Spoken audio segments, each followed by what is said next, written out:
Hey everybody, welcome back to episode 22 of the Backstage at Open Highway podcast. I'm your host, John Henry. This week I am joined by the band Briscoe. They are out of Austin, Texas. They're going to be here Saturday, September 21st at the Golden Record. And speaking of the Golden Record, we had a great one over the weekend. Caitlin Butts with special guest Ken Pomeroy. Wow, what a show that was. I went out on a Friday night. It's crazy, man. Ken Pomeroy, female artist, very young, out of Oklahoma. I think you're going to be hearing a lot about her. And then Caitlin Butts, who was the headliner, is just a force of nature, great songwriter, amazing stage presence, great show, great band. I mean, the whole thing was top notch, and she had some really great merch. There's a video that's floating around that we shot over the weekend, and it's up there now on our YouTube and all of our social medias, so you could check that out. It's good. The show was great. Before we get to the Briscoe interview, I just want to remind you of a few more shows we have coming up. American Aquarium, Morgan Wade, Chris Knight, and one we just announced today, Jeremy Albino at the Golden Record on January 28th of 2025, which sounds weird saying. But Father Time is undefeated, and it marches on. I'm going to throw it over to the Briscoe interview. Really enjoyed getting to speak with them. You'll hear in the interview, but I had originally came to be aware of them via Sirius XM Radio, the Spectrum, which is my go-to. What's your go-to on Sirius XM? Outlaw Country, it's a good one. NHL Network. The XL Punk station is another one that's real close. Alt Nation. You don't care about my presets, but that's how I like to party. So let's hear it for Briscoe on the Open Highway podcast. Well, welcome, guys. I'm here with Phil and Truett from the band Briscoe. That's right. Thanks for having us on. We're excited to be here. Yeah, for sure. I'm a huge fan of your guys' band. I was driving one day, and I was listening to Sirius XM, and you guys came on, and I loved the song, and I got home and I emailed your agent, and I was like, we got to work with these guys. I love this band. So how's everything been going? Yeah. It's been going well. We let's see, it's September now. We've had a pretty big touring season, if you will. We hit it pretty hard this summer. We're getting ready to head back on the road. Again, we took some time off the last couple of weeks. My buddy Truett down here just got married this past weekend. Oh, congratulations. Thank you so much. Yeah, that's good. Yeah, I'm also married, and it's great. Cheers, man. Yeah, that Philip got married back in May, and I just rounded it out last weekend, so we're all nice, guys. Yeah, how was the big day? It was awesome, man. It was so much fun.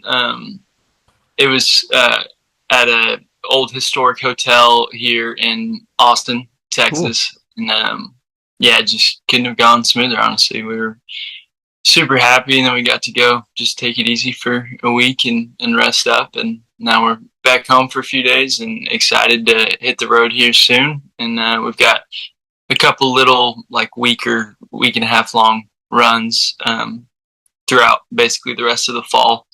So excited to get back to playing some shows. Yeah, we have you here on Friday at the Saturday here in St. Louis at the Golden Record. We'll cut that out so it's more professional. Saturday at the Golden Record here in St. Louis. Yeah, just, like I was saying, just everything I've heard by you guys, I've really dug. And could you kind of give us a little just backstory of how you guys kind of came together and how you started the band? Yeah. So Philip and I's backstory goes even further back. We grew up in different cities in Texas. I'm from San Antonio. Philip is from San Angelo. But we met at a summer camp out in the Texas Hill Country about 10 years ago. Became really good friends out at camp and kept going to camp together and working at that camp and whatnot. But we'd also hang out throughout the year as well. Philip's family would often come to San Antonio for anything that they couldn't get in their smaller town. So he'd ride with them and they'd drop him off at my house and we'd just jam and he'd show me what he was working on and all that good stuff. And then by the time I could drive, I would make some trips up to San Angelo as well. And so we just kept hanging out and playing shows. And late high school, Philip started to kind of take the songwriting and writing music a little more serious and released a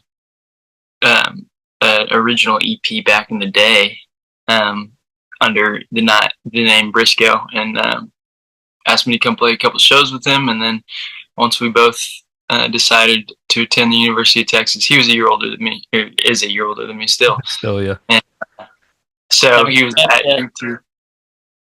And once I decided on UT, we kind of decided to make it a little bit more official and recorded a song together and started playing shows and all that stuff. And then the ball got rolling from there.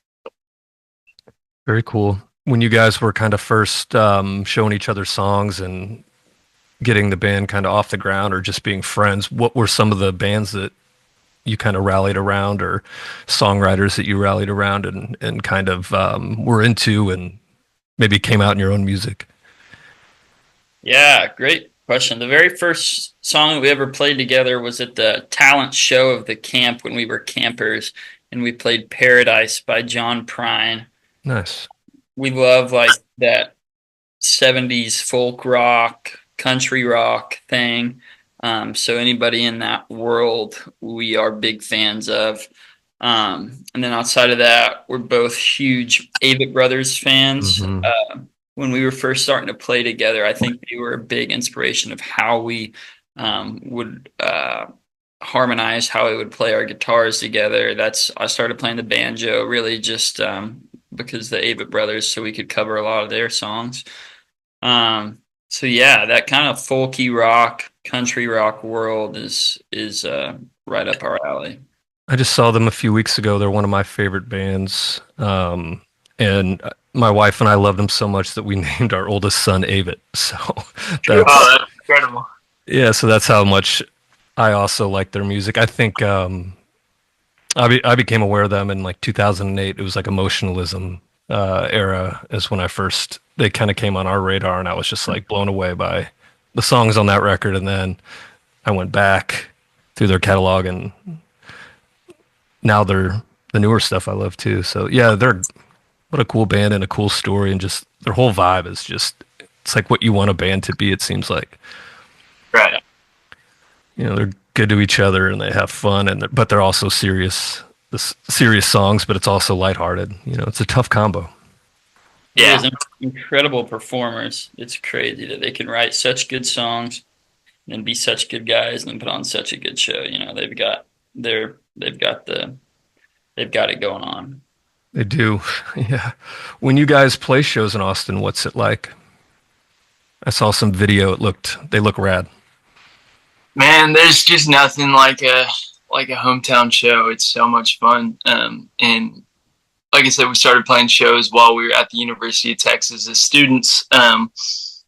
And so and obviously until we, had the team and the opportunity to travel, it's not like we were really going anywhere. So we played quite a few shows in Austin in college that looked like backyards, like house party type of shows. And then as stuff began to kind of reopen post-pandemic, we started to sneak into venues and played some small clubs, and then got to work our way up to some more legendary Austin clubs, like the Continental Club and Antone's, just old blues clubs that are been around forever. And then, yes, and then just have gotten to watch that and see it grow each time we play a headline show. Just pretty unreal. So we've gotten to kind of play all sorts of different levels of Austin venues, and most recently played our biggest show yet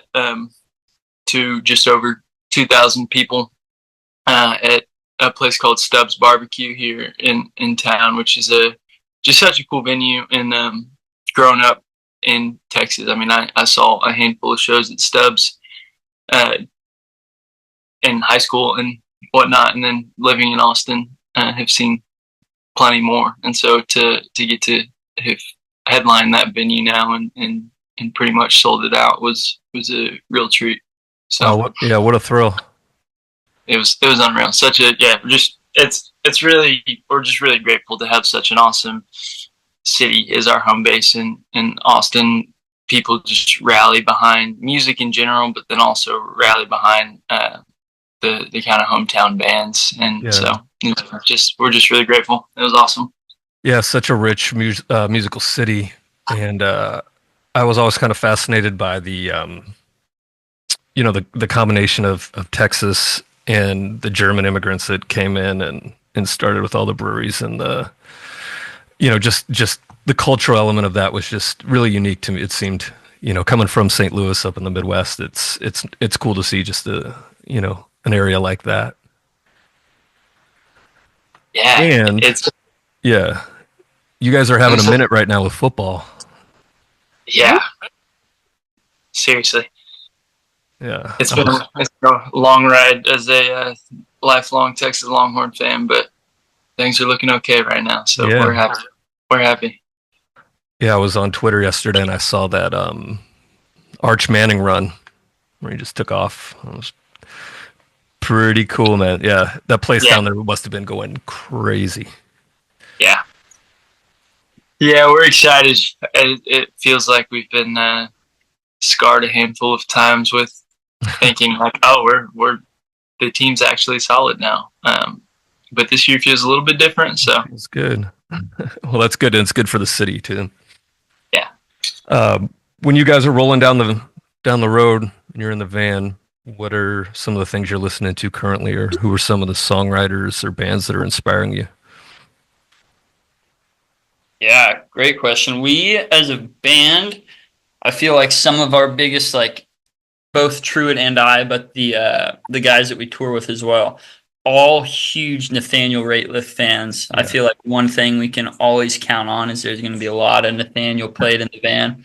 I feel like Nathaniel does such a great job of same thing we were just talking about with the Avett Bros, right? Like such a great songwriter, such an incredible performer, cannot match his performance. And I forget what I already said. Great songwriter, performer, and a great guy. We've gotten to run into him a few times, and he's been super kind to us. We play a bunch of Nathaniel. We've been playing a lot of Charlie Crockett. Mm-hmm. We all love Charlie Crockett. $10 Cowboy. Woo! Oh, yeah. Turnpike Troubadours is a band that we all love a ton. Kind of that red dirt country rock stuff, like that. And man, there's one other that just escaped me that I was going to say. Chris Stapleton. We all love Chris Stapleton. Whenever his Higher record came out, we listened to the crap out of that. Yeah, he's like one of the exceptions, I feel like, in a lot of the top 40 stuff that's still making, to me, really great authentic music and killer production on all his records. Like they all sound amazing. Like the snare drum sounds on some of those are nuts. Yeah, it's insane. He it feels like there's nobody else, and I mean there's a handful, but nobody else who just like so quickly burst onto the scene and then became just like a legend immediately. He did, yeah. Blew up. He's just unreal. And I think he spent part of his youth here in Missouri. And before he had the Night Sweats, like I had played a couple of shows when he was more of a solo artist, like singer-songwriter. So I got to support those shows, but unfortunately didn't get to do any of those major, like he's playing the arena here, on one of the arenas in St. Louis. So it's really great to see songs like that come to more to the mainstream. Yeah. That's incredible. That's really cool. Yeah, it's cool stuff. What would you guys say is something that you haven't done yet that you'd like to accomplish with the band or with your career as songwriters, musicians? That's a great question. I think something that has always been on the goal sheet has been we would love to play Red Rocks at some point. Obviously, we'd love to headline Red Rocks, Right. Yeah. really. But if Nathaniel Rateliff or anybody wants us to open for him at Red Rocks, I'm sure we'll make an exception. But I think that's been a big goal, and obviously it's probably a big goal for a lot of people just because it's such a legendary place. But yeah, would love to do that. So in terms of show and performance, I think Red Rocks is the big goal. Outside of that, man, there's a lot of stuff I think that we're excited about doing. I think as songwriters, we get excited. We're working on a ton of new stuff, and that's really exciting. So we feel really good about everything that we're working on and how we've developed as songwriters, even since West of It All came out a year ago, our first record. So I think we have high hopes and are super optimistic about some of these new songs that we're writing. So yeah, all of that and more, hopefully. Yeah, I feel like I feel like that'll happen for you, probably sooner rather than later. You know, even if you're coming in to support something, you know, you guys are making really cool music and working hard, and that'll happen. So Well, thank you. I'm predicting it here. And speaking of Red Rocks, uh, I saw the Avett Brothers there once they do the thing during 4th of July. They play almost every year. Have you ever been out there for one of those shows? I actually got to go this year, 4th of July weekend, and see the Ava Bros at Red Rocks. Just so much fun, and I'd seen them play a few times before now, but that show was just pretty legendary. Hard to beat that. Yeah. And then you walk around the venue during the day before on some of those trails or whatever, and it's like, damn, like I'm out of breath. I gotta like up at the high altitude, and they're running around like, just crushing it. Yeah, I can hardly get from the parking lot to the bleachers. You got to do some VO max testing, the VO2 max before you go there. But yeah, so you'll be here Friday at the Golden Record with Ferdinand the Bull. I keep saying Friday, god damn. So you guys will be here Saturday at the Golden Record with Ferdinand the Bull, and we're really looking forward to that, and really dig what you guys are doing, and very supportive here. So I hope that it keeps growing for you guys, and you get to play Red Rocks soon. Well, thank you so much, man. We're excited to be back in St. Louis, and Ferdinand and the Bull, just quick little tangent here. They're awesome. So if anybody's planning to come to the show, I would advise you to get there a little bit early and watch their set. They're really awesome guys and super talented musicians. Pretty similar kind of folk sound. But yeah, we're stoked to be playing St. Louis. Well, the last show was a great experience, and I think this one will be even better. The goal. That's the goal. Well, thank you guys for joining me. Yeah, thank you for having us out, John. We appreciate your time, and look forward to seeing you again, and look forward to meeting St. Louis. We're gonna get a gooey butter cake again. Oh yeah. Make sure that you do. It's really, really, it's like drugs or something. They're so good. Oh yeah. But thank you guys so much. I really appreciate it, and have a safe drive up here. Will do. Thanks so much. All right, thanks guys. We'll see you Saturday. Bye-bye. Well, I hope you enjoyed that one. Nice guys, killer band, making things happen down in Austin and across the country. And like I said in that interview, I feel like they will be at Red Rocks very soon. That's my prediction. Just wanted to reiterate, yeah, they're going to be here Saturday night, September 21st. We have American Aquarium, December 11th. Morgan Wade, November 23rd. Chris Knight, December 21st. And just announced today, Jeremy Albino, January 28th. All of which are at the Golden Record. Go to openhighwaypresents.com. Linked here in the description of our podcast here. Thank you very much for joining me for episode 22. Had a good time. Getting a few more listens every time, so spread the word, and as the Killers say, tell your friends. Thank you very much, everybody, for tuning in. John Henry at the Backstage, stage at Open Highway Way Podcast.